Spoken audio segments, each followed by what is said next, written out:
The U.S. economy, it is so big, it's so complicated. There's so many different things happening. How in the world can it be summed up in one number?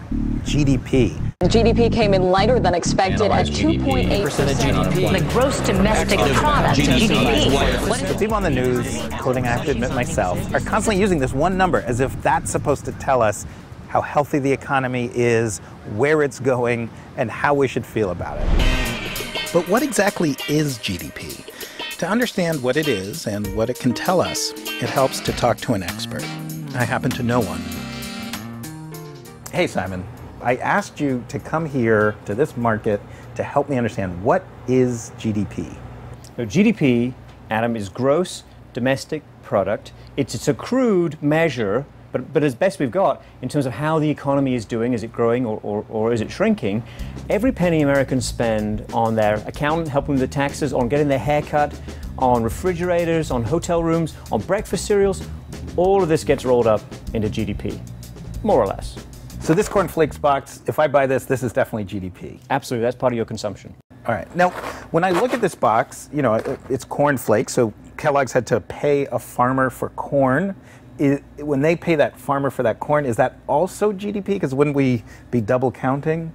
Right, we want to take out double counting, so we'll take out the part we're not going to count when we're measuring GDP this way, what you pay to the farmer or what you pay to the person who made the box. We're just going to measure the final spending, which is your consumption. So when I buy this cornflakes box for $3.79, we're assuming that in that price, since everybody's trying to make a profit, we're counting the box, the ink, the corn, everything that went into getting this box here. Exactly right. You can think of it this way. All the money spent in the world on things we make here in the U.S., like American cars and toothpaste and Hollywood movies, and services that are provided here. When you hire a lawyer or a lawn care service or a plumber, these are all added to GDP.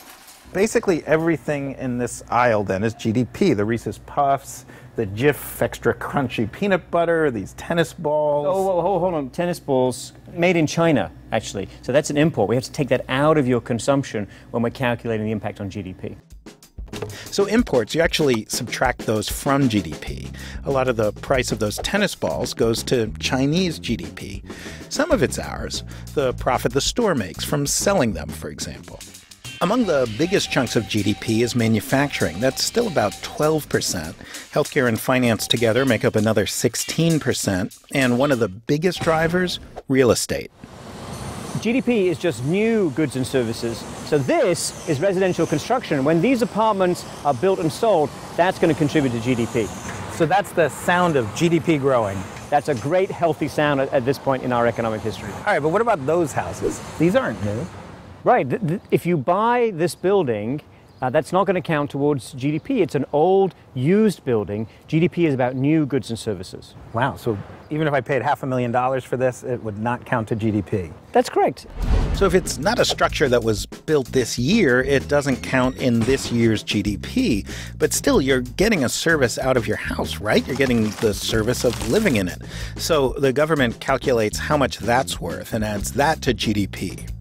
They do try to figure out what the rental of this would have cost you, and then they put together a concept called imputed rent, and that is in GDP. Wait, if I own a house, someone in the government is guessing how much rent I would have paid if I didn't own the house? Well, I think they're estimating it based on a lot of data and looking very carefully at what's available in terms of market information. But yes, at the end of the day, they're trying to figure out what's the value of this house as if you were a renter.